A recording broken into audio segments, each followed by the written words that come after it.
What's up, guys? Welcome to the Capital Edge, where we dive deep into how to grow a real estate portfolio, invest in businesses, and ultimately build wealth for yourself and your family through business and real estate. Today's topic, we're going to discuss the secret strategy that a lot of businesses rely on that's oftentimes not talked about. And that strategy is arbitrage. So I'll give you an example because it's best explained that way. Let's say you go pick up a pack of lemons and a canister of sugar. You go and take that, and with that, you make lemonade. You pour it into a cup, and now you're able to sell that. So maybe between the lemons and the sugar, you paid $3. Now you're selling 5 cups of lemonade, and now you're selling each of those for $2 or $3. So you're essentially taking one thing, adding value to it, changing it, adapting it some way, and selling it for a higher value. And the difference between what you paid for it and what you sold it for, that's the arbitrage that you get to take advantage of, and the spread essentially that you get to keep within your business or within your investments. So many businesses are built that way. If you look at any kind of business, they're essentially arbitraging their way through margin and gaining access to more capital by arbitraging what they're buying. You think about clothing, the shirt and the shorts we wear, the Lululemon outfit, what have you. They're getting the material built for cheap. They're putting their logo on it, making it comfortable, adapting it however they need to, and then selling it for a higher price. So I think, the best use case of this is actually designer clothes. Think about it.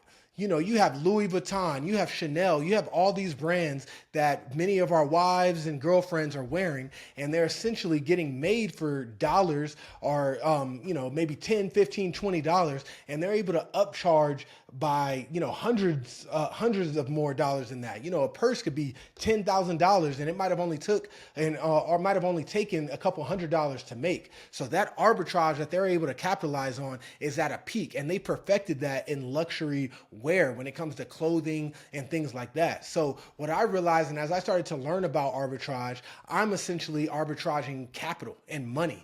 So within my business at 42 Solutions, I invest my own money, but I also invest line of credit capital from banks as well as investor capital. So my line of credit right now is at 7.75%. So I get that line of credit, and when I have a loan to fund, I pull the line of credit and I immediately start to pay interest on that. But guess what? I'm charging my borrowers 12% and 1 point plus some fees. So that spread, I get to pocket. And now that's how my business is able to scale and multiply, because I'm able to make money off of the bank's money by being able to do something the bank can't do. So in my business model, somebody might ask, well, why doesn't the bank just lend to that person?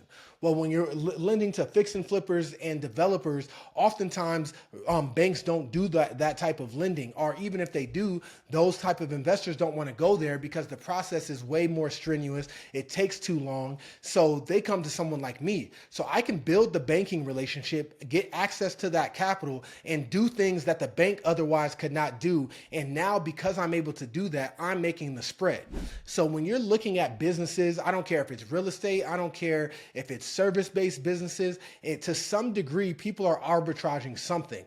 And, once you understand that, you start to look at investing and building a business a little differently. What are the things that I can arbitrage? What are the things that I can get from one price and change, adapt, or evolve and make it worth way more and sell it to the marketplace? So I think arbitrage is one of the secret weapons that businesses use that I don't think is talked about enough. So I want you to really take the time to, how can I arbitrage better in the business I already own? How can I start to look at arbitrage opportunities within investments that I'm making? And how can I continue to scale up the things that I have access to?